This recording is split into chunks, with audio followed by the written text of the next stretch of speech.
I remembered that there was going to be a Captain America 4 movie, and after watching the first half of The Falcon and the Winter Soldier show, which I really wanted to see because of Bucky, but ended up falling in love with Anthony Mackie as well, I was immediately bored out of my mind and put off by the whole thing. So much to the point where it put me off anything related to Captain America.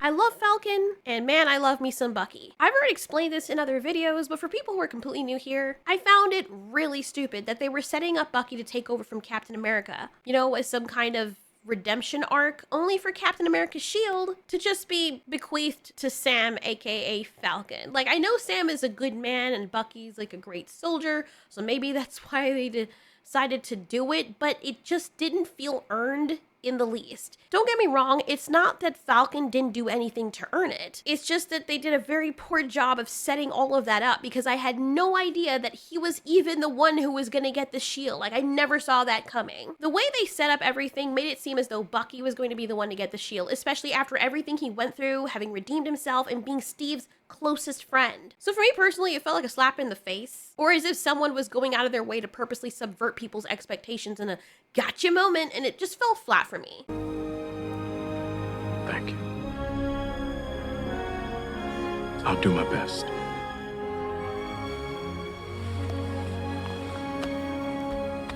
That's why it's yours.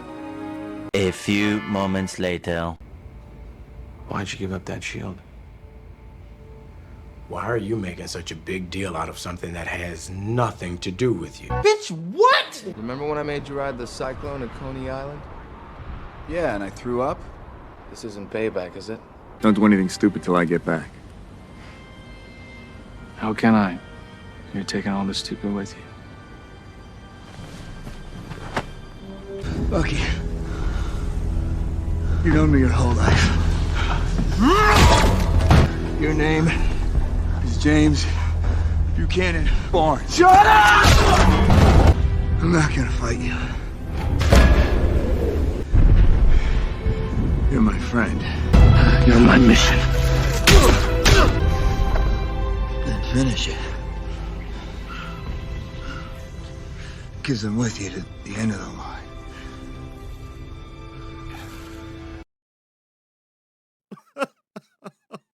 Stop fucking crying, bitch! Something that has nothing to do with you. Boy, if you don't get... Are you not entertained? Are you not entertained?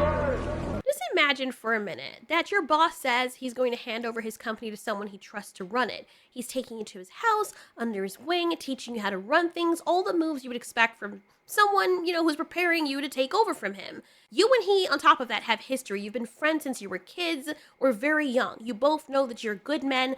He also is friends with this guy he just met. But you're the one he's been taking around and showing the ropes. Then he invites both of you into his office to talk about something, and you really believe it's going to be you because despite having hit on hard times and have gone through the ringer, you kind of redeemed yourself. You know, you showed him that you were good again and that everything that happened was not even your fault to begin with. You know, in the real world, I know that wouldn't happen, just bear with me. But then he makes it all suspenseful, and right as he's walking up to you, about to put his hands on your shoulder, and you know he's gonna tell you it's you, he makes this psych mock gesture just for the hell of it, and then puts his hands on the shoulders of the guy he just met, even though the guy's a good dude too, saying that he's giving his company to him instead. And to top it off, the other dude says he doesn't even want it later. Like after, just imagine your boss friend dies. And then after that, the other dude who was like, I will make you proud is like, yeah, I don't want it. I mean, maybe I'm the only one who felt some type of way because of that, but damn, it just made me so angry. Like, why? I get they were trying to do character development, but it was just so annoying. Even if this was done in the comics, the way that it was executed in the movie and throughout the movies, it was stupid. I'm sorry. But after everything that's happened, given Bucky's resilience and strength, I trust him more with that shield than I do Falcon or anybody else. It's very hard to kill that dude. And one thing that Bucky has is honor above everything. You know, when he's not being mind controlled, which could have happened to anyone. As a matter of fact, I would trust Bucky more with that shield than I would even Iron Man, because Iron Man is just a man underneath all of that, but Bucky is a literal super soldier dude.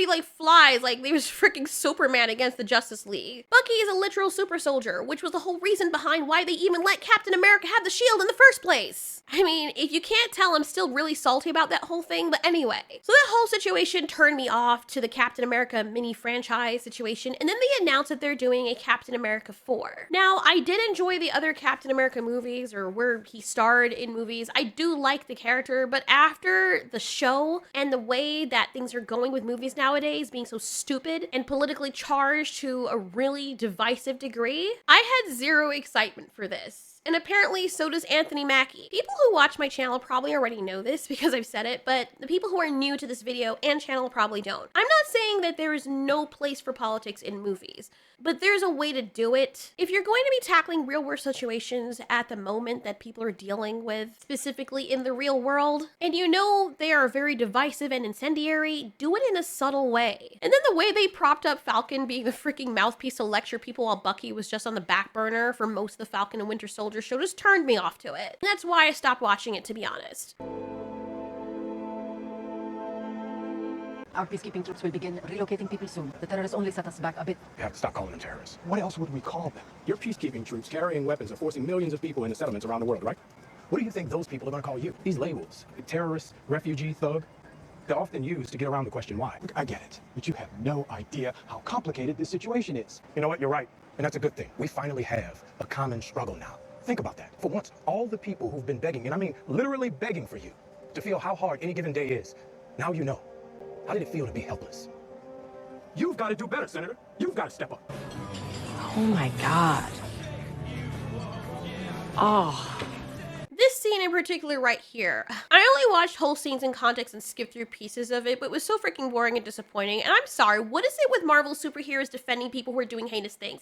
Is he defending the person? He's saying stop calling them terrorists. Didn't they blow up buildings full of innocent people? Didn't they kill lots of people, but yet we're not supposed to call them terrorists? And somehow the people that are trying to make things better, it's their fault?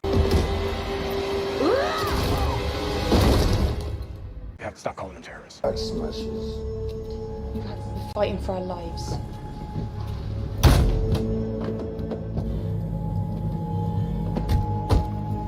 Now.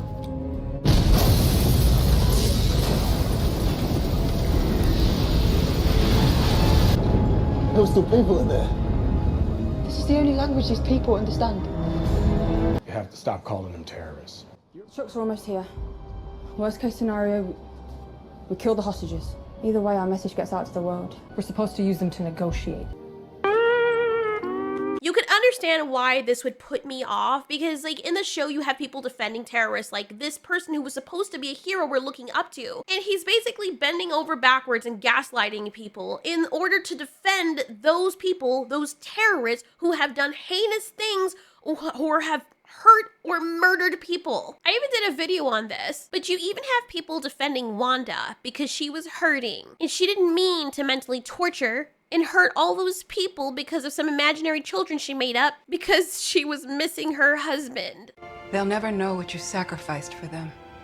Yeah, these people, they just got brainwashed for months, and I guess that's okay. And adding to what Dimery says, she didn't just brainwash these people. She held them mentally captive and was mentally torturing them, using them as puppets for her imaginary world, and she wouldn't let them sleep. My husband's on a business trip. Tell him I love him. Not to come back here, ever. I'm exhausted. You're fine. You're fine. You're all going to be fine. You let us sleep. We have your nightmares. No, that's not true. I've kept you safe in here. You feel at peace. We feel your pain. Your grief is poisoning us. No, stop. Please, let us go.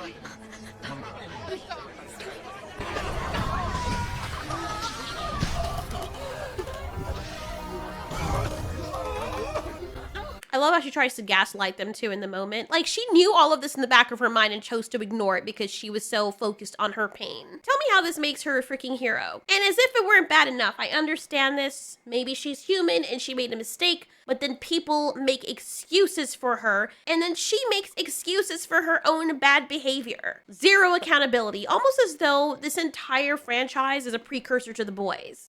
All this for a child you met yesterday. All this for children who are imaginary, who never fucking existed. Wanda, you are justifiably angry. You had to make terrible sacrifices. I blew a hole through the head of the man I loved, and it meant nothing. Do not speak to me of sacrifice, Stephen Strange.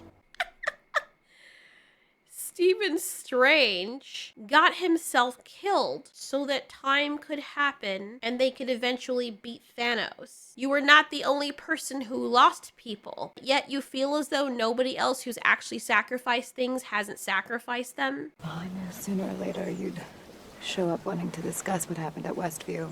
I made mistakes, and people were hurt. But you put things right in the end, and that was never in doubt. I'm not here to talk about Westview. But you put things right.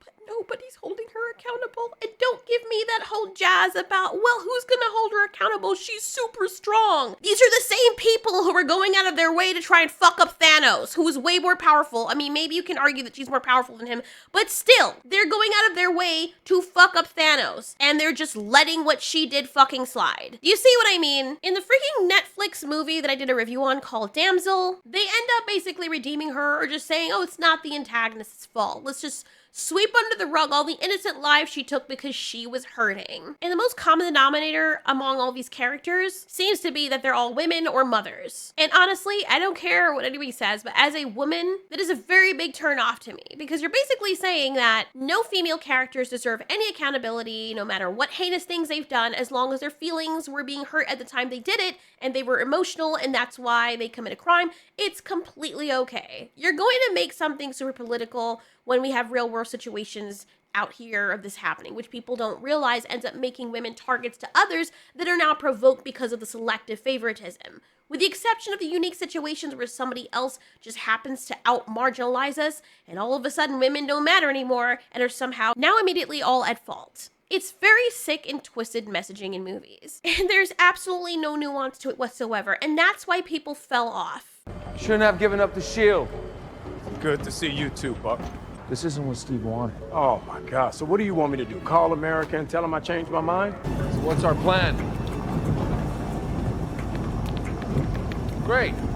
Men, women, black, white, Asian, Latino, people from all over started falling off when you start doing that crap in your shows and movies. So providing that the rumors were true about the test screenings for Captain America 4, with audiences claiming that the movie is too preachy and political, I'm inclined to believe it. Not saying it's true, because as of this video, there is absolutely no evidence for this, but if you look back at the track record, it becomes believable when you consider that that's exactly what the show was, Falcon and the Winter Soldier. Movies are supposed to be our escape hatch from real life and all these endless political arguments, but when you sit down and watch something and it's just packed and filled to the brim with political preaching or way too on the nose with its message, it really kills the vibe. You just walk away feeling as though, why did I even bother watching this in the first place? I could just look at real life or look at YouTube or any other platform and get this. You're trying to take a break from all of that stuff.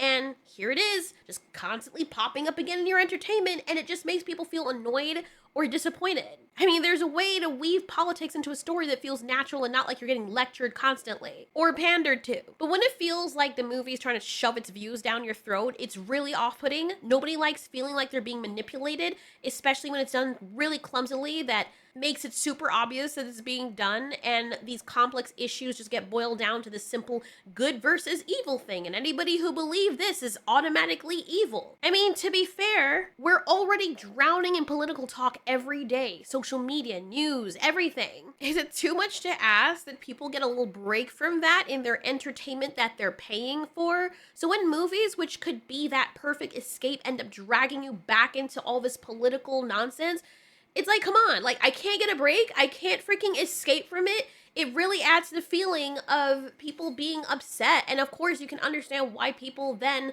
turn on the creators and they're like, okay, you know what? To hell with this. Since I can't escape from this in Western media, I'll just go elsewhere where it's not. And if they start doing it, I'll go elsewhere. And then, like me, a lot of people will just decide, you know what, I'm just gonna make my own. Because people want that. There's a niche for that. Most people want their entertainment to be free of that shit. They want to be entertained. And let's not even start on how everything feels so polarized these days. Like, movies that are laying it on super thick with the political angle just drives the wedge deeper, turning off anybody who either doesn't agree or people who are just sick of seeing it. And you also turn people against each other, and people don't want that. They can do that all on their own, but when people are trying to utilize entertainment or escapism to make people into pawns, people might not get that right away. The audience might not catch on to that right away, or not all of them will catch on, but eventually they will, and they don't like it. It's worse than if they're doing it themselves, but then someone is trying to use them like a tool. It looks really bad. And that's when you start to get a bunch of angry people.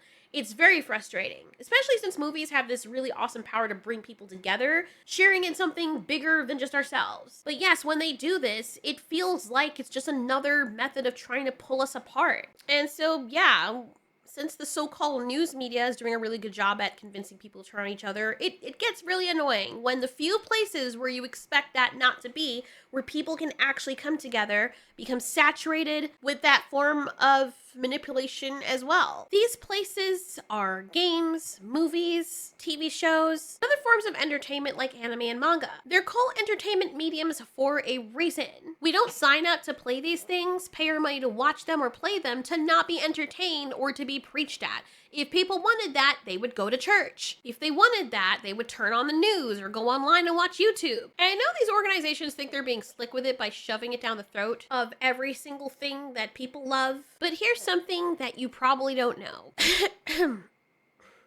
Organizations, when you do that, you're now making it painfully obvious that that's what you're doing, and you turn off people. It's not like boiling a frog very slowly. It's like pouring hot water or acid on it and expecting it to stay completely still. So I'm sorry, it gets super annoying. And people are less inclined to spend their money on modern movies now. Even movies that you'd think would do well are not really doing well, unless, you know, they really stand out or they come from another country, like Godzilla Minus One.